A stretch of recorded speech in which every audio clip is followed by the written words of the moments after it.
Let me congratulate you. আমি আপনাদেরকে অভিনন্দন জানাতে চাই পৃথিবীর one of the greatest profession in the ওয়ার্ল্ডটাকে চুজ করার জন্য। আপনারা যে পেশাটাকে নিয়েছেন এটা হচ্ছে পৃথিবীর অন্যতম সেরা একটা পেশা। আপনারা কি এটা বিলিভ করেন? আপনি যদি বিলিভ করবেন ইনশাআল্লাহ আপনি এটা অ্যাচিভ করবেন। ওকে, অনেকে হয়তোবা আমরা বাংলাদেশে ভাবতে পারি যে আমি কিভাবে এত সহজে বলে দিলাম যে নেটওয়ার্ক মার্কেটিং হচ্ছে one of the greatest profession in the world. But যদি আমরা একটু রিসার্চ দেখি, আমরা যদি একটু ইউরোপ আমেরিকার দিকে দেখি, তাহলেই কিন্তু আমরা বুঝতে পারবো নেটওয়ার্ক মার্কেটিং হচ্ছে one of the fastest growing and one of the greatest profession in the world. আপনারা কি এক্সাইটেড? আমেরিকাতে নেটওয়ার্ক মার্কেটিং হচ্ছে $178 billion industry. Hello, natural food হচ্ছে মাত্র $90 বিলিয়ন ইন্ডাস্ট্রি। আমরা যে হলিউডের মুভি দেখি, হলিউডের মুভি হচ্ছে মাত্র $80 বিলিয়ন ইন্ডাস্ট্রি। না, আমি তিনটা এক্সাম্পল দিলাম। Hollywood movie $80 billion, natural food $90 billion, network marketing $178 billion. 100। পৃথিবীর যারা সেরা নেটওয়ার্কার তারা ইয়ারলি ইনকাম করে মোর দেন 100 crore টাকা, লাইক ইউ পিপল। এবং পৃথিবীর যারা সেরা নেটওয়ার্ক কোম্পানি তারা ইয়ারলি সেল করে প্রায় 70,000 থেকে নিয়ে 80,000 কোটি টাকা। যাই হোক, সেই কথাটা আরেকদিন বলবো, যেহেতু এখানে অনেক নতুন গেস্ট আছেন তাদের জন্য এই ছোট্ট ইনফরমেশনটা আমি দিলাম। সো আমি আপনাদেরকে সবার আগে আরেকবার আমি অভিনন্দন জানাবো, কংগ্রাচুলেট করব যে আপনারা যারা যারা বিলিভ করেছেন এবং যারা যারা এক্সেলেন্টকে অ্যাজ এ ক্যারিয়ার হিসেবে বেছে নিয়েছেন তাদের সবাইকে অভিনন্দন। আমি কংগ্রাচুলেট জানাবো আজকে যারা কার অ্যাচিভার আছেন, আমাদের স্টার অ্যাচিভার। আপনারা বিশ্বাস করেছিলেন, আপনারা অ্যাচিভ করেছেন এবং আপনারা দেখিয়ে দিয়েছেন যে এই ইন্ডাস্ট্রির মাধ্যমেও ভালো কিছু করা যায়। আপনারা করেছেন বলেও অন্য সবাই করবে। সো আপনাদের সবাইকে কংগ্রাচুলেশন। এবং at last but not list আমি কংগ্রাচুলেশন জানাতে চাই এক্সেলেন্ট ওয়ার্ল্ডের ম্যানেজিং ডিরেক্টর রয়্যাল রানা ভাইকে, খুবই সুন্দর একটা প্ল্যাটফর্ম তৈরি করার জন্য, একটা মডেল প্ল্যাটফর্ম তৈরি করার জন্য, যে প্ল্যাটফর্মে করে ইনশাল্লাহ বাংলাদেশের নেটওয়ার্ক মার্কেটিং এর ইতিহাস নতুন করে লেখা হবে। So give a big round of applause. Everybody, এক্সিলেন্টের জন্য সবাই আমরা জোরে একটা তালি দেই। তালিটা হচ্ছে না, সবাই একসাথে তালি দেই।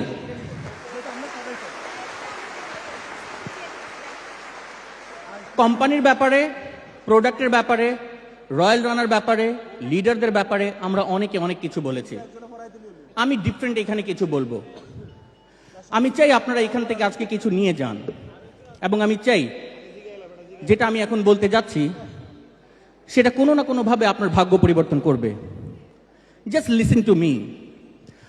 আগামী 10 মিনিটের জন্য অথবা আগামী 5 মিনিটসের জন্য আমরা সবাই অনেস্ট হয়ে যাই। হ্যালো, আপনার মনের ভিতরে যে মানুষটা আছে সবার সাথে আপনি কমিউনিকেশন করুন। আমরা সবাই একটু অনেস্ট হয়ে যাই, আমরা অনেস্ট হয়ে যাই। আমি বিশ্বাস করি আপনি পুরো পৃথিবীকে মিথ্যা কথা বলতে পারবেন, আপনি কিন্তু নিজেকে মিথ্যা কথা বলতে পারবেন না। ইয়েস, আপনি হয়তো পুরো পৃথিবীকে ধোকা দিতে পারবেন কিন্তু আপনি কিন্তু নিজেকে ধোকা দিতে পারবেন না। পারবেন? তাহলে আগামী 10 মিনিট কি আমরা সবাই অনেস্ট হব? আমরা সবাই খুবই অনেস্ট হয়ে যাই। এবং আমি যে প্রশ্নগুলো করব আপনাকে, আমি এখানে 4টা থেকে নিয়ে 5টা প্রশ্ন করব এবং আপনার কাছে যদি খাতা কলম থাকে তাহলে আপনি প্রশ্নগুলো লিখে নিয়ে যেতে পারেন। প্রশ্নের আনসারটা আমাকে দেওয়ার দরকার নেই, প্রশ্নের আনসারটা আপনি নিজে মনে মনে দিবেন। ইয়েস, হ্যালো, আমি কি প্রশ্ন করব? আমরা কি খুব অনেস্ট হয়েছি? খুবই অনেস্ট। ইয়েস। প্রথম প্রশ্ন, হ্যালো, আপনি লিখে নিতে পারেন। আপনার সন্তানদেরকে যদি এই অধিকার দেওয়া হতো যে তারা আপনাকে অ্যাজ এ বাবা মা হিসেবে পছন্দ করবে, তাহলে আপনার সন্তানরা কি আপনাকে বাবা মা হিসেবে পছন্দ করত? নাম্বার ওয়ান প্রশ্ন। প্রশ্নটা কিন্তু খুবই ডেঞ্জারাস। হ্যালো, আপনারা আমার দিকে ফোকাস দিন। প্রশ্নটা কিন্তু খুবই সেন্সিটিভ, খুবই ডেঞ্জারাস। আপনার সন্তানদেরকে যদি এই অধিকারটা দেওয়া হতো যে তারা আপনাকেই বাবা মা হিসেবে চুজ করবে, সিলেক্ট করবে অথবা পছন্দ করবে, তাহলে তারা কি আপনার বাবা মাকে অ্যাজ এ প্যারেন্টস হিসেবে সিলেক্ট করতো? বিকজ আপনি জানেন প্রত্যেকটা ছেলেমেয়েরাই চায় তার বাবা মারা ফাইন্যান্সিয়াল ইন্ডিপেন্ডেন্ট হোক, তারাও ভালো স্কুলে পড়ুক, তারাও গাড়িতে চড়ুক, তারাও বিদেশ ভ্রমণ করুক। Very honest. এটার জন্য আমি বললাম যে আপনি অনেস্ট হয়ে যান। আপনারা কি প্রথম প্রশ্নটা বুঝতে পেরেছেন? প্রশ্ন নাম্বার 2,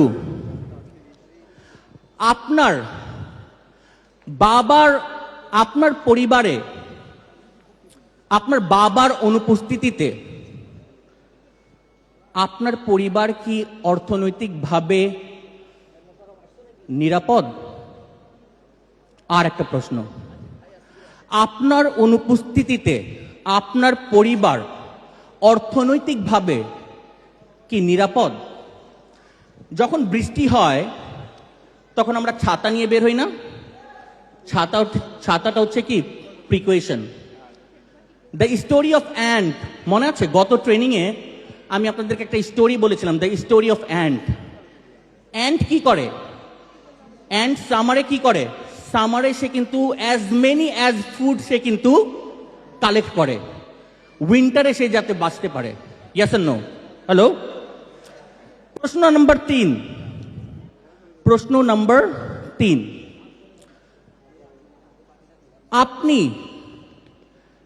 আমি যদি আপনাকে আজকে থেকে নিয়ে 10 বছর পূর্বে নিয়ে যাই, ধরুন আমার কাছে কোনো টাইম মেশিন আছে বা এরকম কোনো কিছু আছে, আমি যদি আপনাকে আজকে থেকে নিয়ে 10 বছর পূর্বে নিয়ে যাই, 2007 অথবা 2008-এ, আপনি কি রিয়ালাইজ করেন আপনি এখন পর্যন্ত যা করেছেন তা কি যথেষ্ট ছিল? নাকি 10 বছর পূর্বে যদি নিয়ে যাওয়া যেত তাহলে হয়তোবা আরো অনেক ভালো কিছু করতে পারতেন? হ্যালো। জাস্ট এটা হচ্ছে প্রশ্ন নম্বর 3। এবং প্রশ্ন নম্বর 4 হচ্ছে, আমি যদি আল্লাহ পাক যদি আপনাকে আর একটা সুযোগ দেয়, তাহলে আপনি কি তাই করবেন যা এতদিন আপনি করে আসছেন? এটা আমি পিছনে সবাইকে জিজ্ঞেস করছি। এতদিন আপনি যা করে আসছেন, because if you keep doing whatever you are doing, you will keep getting whatever you are getting. আপনি যদি ওইটাই করতে থাকেন যেটা আপনি করে আসছেন, আপনি কিন্তু ওইটাই পাবেন যেটা আপনি পেয়ে আসছেন। সো আল্লাহ পাক যদি আপনাকে আর একটা সুযোগ দেয়, তাহলে আপনি কি তাই করবেন যা এতদিন আপনি করে আসছেন? I mean job or something like that. আমি এখানে কিন্তু মাস পিপুলদের কথা বলছি, সবাই কিন্তু বিসিএস ক্যাডার না, সবাই কিন্তু এলিট ক্যাটাগরির জব করে না। ম্যাক্সিমাম পিপুলরা আমরা কিন্তু জব করি সার্ভাইভিং এর জন্য। ইয়েস আর নো? আর জবের সবচেয়ে ডিসঅ্যাডভান্টেজটা কি জানেন? অনেকগুলো ডিসঅ্যাডভান্টেজ আছে, আমি একটা ডিসঅ্যাডভান্টেজ বলছি। যে জব করে তার বস মনে করে যে আমি তাকে যে পরিমাণ স্যালারি দিচ্ছি সে তার থেকে অনেক কম কাজ করে।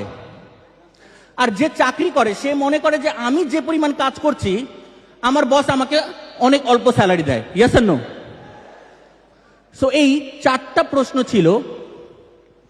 এবং আর একটা প্রশ্ন হচ্ছে, আমি যদি আপনাকে, আচ্ছা এই 4টাই প্রশ্ন থাক, 4টা প্রশ্ন আপনি আজকে থেকে নিয়ে আগামী 10 বছরের একটা গোল সেটিং করুন এবং এই যে প্রশ্নগুলোকে আপনি আপনার সামনে রাখুন।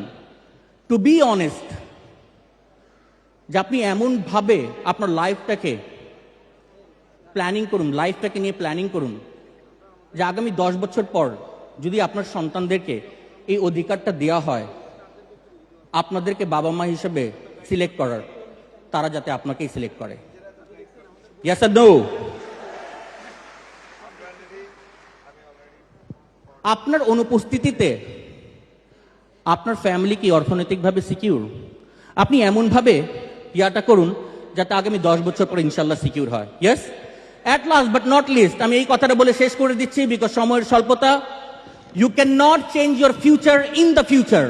You cannot change your future in the future. You can change your future in the present only. Okay, thank you so very much.